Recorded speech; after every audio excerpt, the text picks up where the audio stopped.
बीमार पड़ गए, खा लो, मुझे दवा ला दो। जाता हूँ, तुम इतना शोर क्यों मचा रही हो। फिर कालू कौवा गौरी कवि के लिए दवा लाने चला जाता है। ये दवा तुम गौरी को खिला देना और कहना कि 2 दिन तक वह रोटी ना खाए। रोटी ना खाए तो क्या खाए?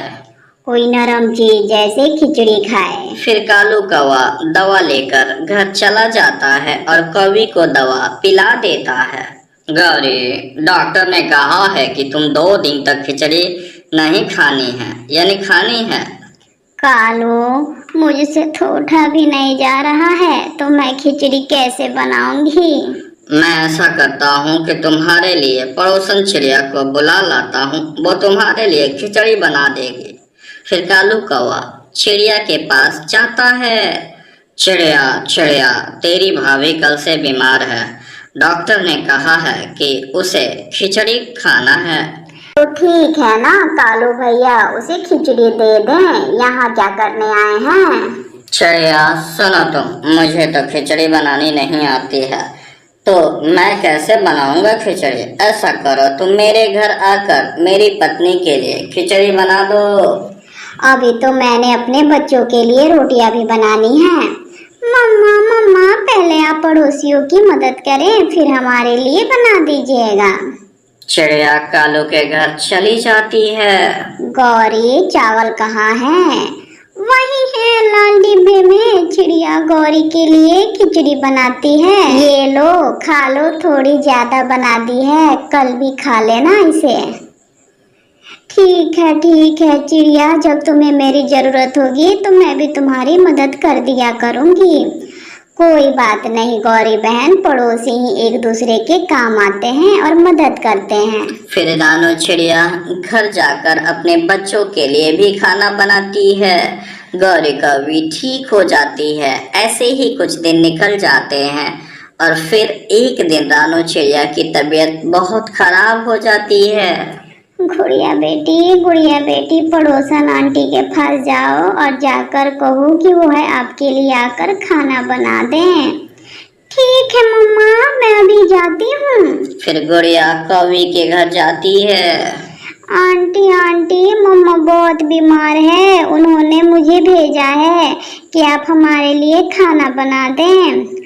कालू, ये चिड़िया नाटक कर रही होगी। उस दिन उसने मेरे लिए खिचड़ी बनाई थी ना, तो आज मुझसे बदला ले रही है, इसलिए वह मुझसे खिचड़ी बनवाना चाहती है। नहीं आंटी, आप ये कैसी बातें कर रही हैं? मम्मा सच में बहुत बीमार हैं। गौरी, एक उपाय आया है मुझे, मैं अभी आता हूँ, चलो। गुड़िया चलो मेरे साथ। चिड़िया गौरी काम कर रही है, तुम ऐसा करो, तुम अपने घर से सामान दे दो, मैं गौरी से बनवा कर लाता हूँ। फिर रानो चिड़िया उठती है और कालू को चावल दे देती है। गौरी से कहना मीठे वाले चावल बनाएगी, मेरे बच्चों को मीठे वाले चावल बहुत पसंद हैं। कालू कौवा चावल लेकर चला जाता है और गौरी कवि मीठे चावल बनाने लगती है। मम्मा देखो, चावलों की खुशबू आ रही है, लगता है चावल बन गए हैं। हाँ मेरे बच्चों, थोड़ी देर बाद जाकर भोजन लेते आना। कालू, इन चावलों में तो इतनी प्यारी खुशबू आ रही है कि मेरी तो नीयत ही खराब हो रही है। छोड़ो चिड़िया को, गोली मारो, हम मिलकर ये चावल खाते हैं, मैं चिड़िया से कोई ना कोई बहाना बना दूंगा। और फिर गौरी और कालू दोनों मिलकर सारे के सारे चावल खा लेते हैं। तभी गुड़िया आवाजें लगाती है। अंकल, मेरे चावल दीजिए, खाना बन तो गया ना। चिड़िया की बेटी, बहुत बुरा हुआ, चलो मैं मम्मा को सब बताता हूँ। चिड़िया बहुत बुरा हुआ, वो चावल गौरी ने बना ही दिया था, तभी चूहा आकर सारे चावल खा गया। चल झूठे, चल निकल मेरे घर से, मुझे तेरे पर बिल्कुल भी विश्वास ना है, चल भाग मेरे घर से। कौवा निराश होकर वहां से चला जाता है और चिड़िया हिम्मत करके अपने बच्चों के लिए खाना बनाती है। वहां कालू और कौवी हंसते हैं।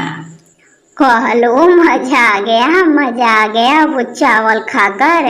और तुमने भी क्या बहाना बनाया है?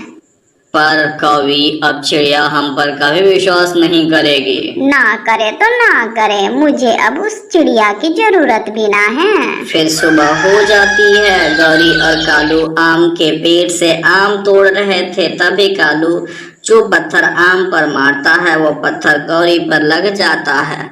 गौरी घायल हो जाती है। कैसे भी कालू कवि को घर ले आता है। कालू कालू, बहुत दर्द हो रहा है, मुझसे तो उठा भी ना जा रहा है। अब खाना कौन बनाएगा? मुझे भूख लगी है। भूख तो मुझे भी लगी है। जाओ जाओ, कालू चिड़िया से कहो कि खाना बना देगी आके। अभी गौरी कह रही थी कि उसे याद आ जाता है कि उन्होंने चिड़िया के साथ अच्छा व्यवहार नहीं किया था, तो चिड़िया उनकी मदद नहीं करेगी और वह रोने लगती है। गौरी, इसलिए तो कहते हैं पड़ोसियों से हमेशा अच्छी तरह रहें। कभी कभी भी हमें किसी की भी जरूरत पड़ सकती है।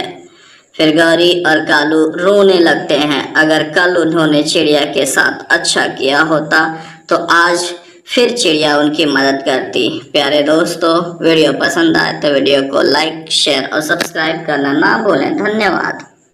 आइए हम इस वीडियो में जानेंगे कि कैसे रानो माँ ने अपने कुकू बेटा के सपने पूरे किए। फूल ले लो, फूल, ताजे ताजे फूल ले लो, गुलाब के फूल ले लो, चमेली के फूल ले लो। तभी उधर से कबूतरी चिड़िया जा रही थी। वो रानो माँ कहती है, अरे ओ बहन, फूल ले लो, ताजे ताजे फूल ले लो। कबूतरी बहन, फूल होगी तो कबूतर भैया खुश हो जाएंगे। अच्छा रानो, मुझे वो ताजे गुलाब के फूल दे दो, उनको गुलाब के फूल बहुत पसंद हैं। अरे वाह रानो, तुम्हारे फूलों से तो बहुत प्यारी खुशबू आ रही है। तब क्या बहन, मैं ताजे ताजे फूल ही बेचती हूँ।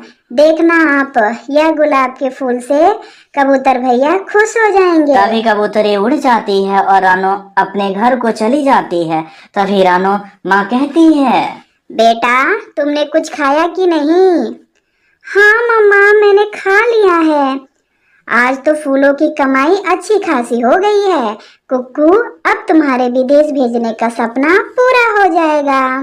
मम्मा, मेरे जाने से दुखी है क्या? नहीं बेटा, मैं बहुत खुश हूँ। मेरा बेटा विदेश में एक कामयाब पंछी बनने जा रहा है। मैं तो बस इंतजार करूंगी अपने बेटे का कि वो विदेश से जल्दी कामयाब होके मेरे पास आए। आखिरकार मेरा यही तो सपना है। आप जल्दी से सो जाओ, आपको सुबह जल्दी भी उठना है बेटा। फिर कुकू सो जाता है। 1 2 3, 1000 और यह रहे 2000। अब मेरे बेटे की पढ़ाई के पैसे तो पूरे हो गए हैं। तभी रानो माँ अपनी आंखों में अपने बेटे के लिए लाखों सपने सजाए हुए मम्मा चिड़िया सो जाती है। तभी वहाँ गौरी का बेटा बोलता है, मम्मा, कल विदेश जाने का आखिरी दिन है। कल कुकू की मम्मा भी कुकू को विदेश पढ़ने के लिए भेज रही है। कालू, सुना तुमने? जग्गू क्या कह रहा है? चिड़िया का बेटा विदेश पढ़ने जाएगा और हमारा जग्गू सारी उम्र तुम्हारी तरह चोरियां ही करेगा। मैं गया था मामा जी के पास पैसे मांगने, पर मामा जी के पास तो कुछ भी नहीं था, तो मैं क्या कर सकता हूँ? मम्मा, मुझे कुकू ने बताया था कि उसके लिए उसकी मम्मा ने विदेश जाने का पूरा पैसा जमा कर लिया है। कालू, चिड़िया ने जो कुकू के लिए विदेश जाने का पैसा जमा किया है, अगर वो किसी भी तरह तुम चुरा लाओ तो हमारा काम सीधा हो जाएगा। मैं भी यही सोच रहा हूँ। अब तो कुछ ना कुछ करना ही होगा मुझे। फिर क्या था, कालू कौवा आधी रात को अपने घर से निकलता है और चुपके चुपके से चिड़िया के घर में घुस जाता है। चिड़िया ने पैसे संदूक में रखे हुए थे। कालू कौवा वो वहां से चुराता है और भाग जाता है। जो पैसे चिड़िया ने जमा करने में कई साल लगा दिए थे, वो पैसे कालू कौवे ने 2 मिनट में चुरा लिए और वहां से भाग गया। सुबह हो जाती है। कुकू कुकू, उठो, ये क्या हुआ?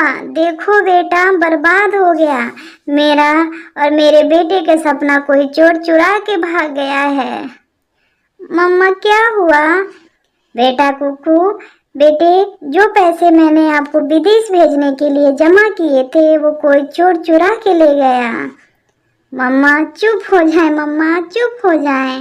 मम्मा आपको कुछ हो जाएगा तो मैं क्या करूँगा, इसलिए मम्मा चुप हो जाए। अब हम क्या करेंगे बेटा?